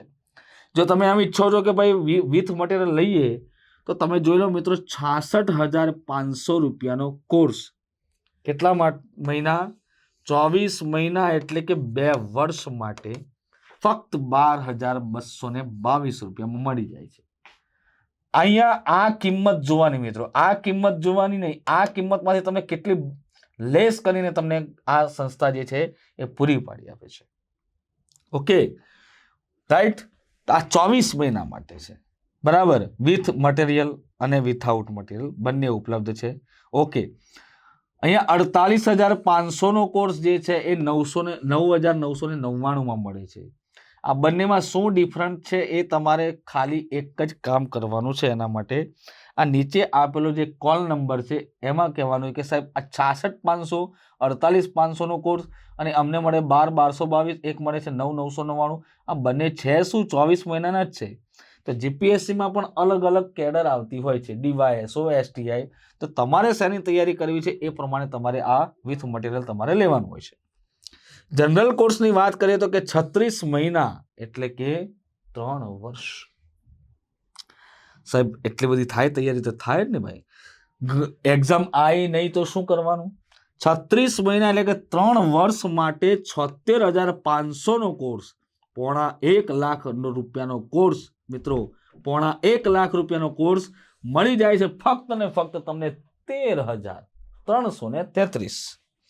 અને 58,500 નો કોર્સ જે છે એ તમને 1,111, 5 એકડામાં તમને મળી જાય છે. આ છે વિધાઉટ મટીરિયલ. જે 55,000 નો કોર્સ છે 6,999, 40,000 નો 5,999, 36 મહિના માટે લો તો 65,000 નો 7,999, 50,000 નો 6,999. પણ એટલું યાદ રાખજો, સમયની અવધિ છે મિત્રો, 12 વાગ્યાની મર્યાદા છે, ઓફર 12 વાગ્યા રાત્રે સુધી. અને એમાંય અમારો જે કોલિંગ ટીમ જે છે એ સવારે 9 થી તે સાંજના 6 વાગ્યા સુધી હોય છે અવેલેબલ, પછી હોતો નથી. ક્યાંક તમને ક્વેરી થઈ, ક્યાંક તમને આમાંથી કંઈ પૂછવું છે તો તમે પૂછી નહીં શકો. મારો આગ્રહ છે 9 થી 6માં તમે લઈ લો એ સારું છે. બાકી તમને જેને ખબર પડતી જ હોય છે બધી, તો એ રાત્રે 12 વાગ્યા સુધી પણ લઈ શકે છે. ઓકે, તો આ ઓફરનો પ્રોમો કોડ શું છે મિત્રો? તો પડી. બટ દિવસ આજનો છેલ્લો છે. ઓકે, તો બસ આ રીતે જ આપણે ભણતા રહીશું મિત્રો. એનસીઆરટીની આ સિરીઝ આપને કેવી લાગી? આજના કલ્ચરના વિડીયોની અંદર આપણે જે જીપીએસસી પ્રિલિમ્સ કરતાં આપણને મેન્સ ઓરિએન્ટેડ વધારે માહિતી આપણને મળી છે. ઓકે, પ્રિલિમ્સ ઓરિએન્ટેડ ઓછી બટ મેન્સ ઓરિએન્ટેડ વધારે માહિતી મળી છે. અને મેં તમને કીધું તેમ કે આપણે થોડું વધારે એક્સ્ટ્રા વાંચવાનું છે. શિક્ષણની એક તરાહ હોય છે અધ્યેતા અને અધ્યાપક વચ્ચે, કે જ્યારે શિક્ષક વિદ્યાર્થીને ભણાવે છે ત્યારે હંમેશા શિક્ષક 20% આપે, 80% જે છે એ વિદ્યાર્થીએ કરવાનું હોય. જો વિદ્યાર્થી જાતે પોતે સ્વમૂલ્યાંકન ન કરે અને તૈયાર થાળીનો આગ્રહ રાખે તો વિદ્યાર્થી હંમેશા ક્યારેય આગળ વધી શકતો નથી. એટલે હંમેશા આપણે પણ પોતે જાતે કંઈક અલગ નવું વધારે વાંચવાની એક અપેક્ષા રાખવાની હંમેશા મિત્રો. બરાબર છે. આજના વિદ્યાર્થીઓમાં સૌથી વધુ ક્રેઝ એ જોવા મળે છે કે સાહેબ તમે અમને બધું આપી દો, અમે ડાયરેક્ટ તૈયાર વાંચી લઈશું. આવો આગ્રહ ખોટો પડે મિત્રો. પછી શું થાય કે તમે જાતે તૈયારી ન કરો તો તમારામાં મૌલિક વિચારો ન આવે. મૌલિક વિચારો ન આવે તો તમે પ્રિલિમ પાસ કરી લો પણ મેન્સ પાસ ન કરી શકો. આ બહુ કડવું સત્ય છે. જો આ કડવું સત્ય તમે એક વખત તમે પોતે માની લો અને એને જાણી લો, ઉતારી લો, બસ તો જીવનમાં તમે સફળતા જ પ્રાપ્ત કરશો. મળીશું આવી જ રીતે. નીચે કોમેન્ટ બોક્સમાં કરતા રહેજો કે હજી તમારી અપેક્ષા શું છે, તમારે શું આમાં કંઈક નવું જોઈએ છે. તમે તમારા સજેશન્સ હોય, તમારા લાઈક હોય, આ વિડીયો કેવો લાગે છે, તો અંતે મિત્રો કોમેન્ટ તમારે જરૂર કરવાની છે. લાઈક મિત્રો કરવાનું ભૂલતા નહીં. આ અમારા માટેનું પ્રોત્સાહન છે. જો તમે લાઈક અને શેર કરવાનું બંધ કરી દો તો અમે એનસીઆરટીનું આ તમારી સામે લાવીએ છીએ સારામાં સારી રીતે પ્રેઝન્ટેશન. આની પાછળ ઘણા લોકોની મહેનત હોય છે મિત્રો. ભણાવનાર એક છે પણ આ પડદા પાછળના જે કલાકારો છે એની મહેનતને પણ કહેવાય છે કે એકવાર બિરદાવજો મિત્રો. ઓકે, મળીએ છીએ ત્યાં સુધી. જય હિન્દ, જય ભારત.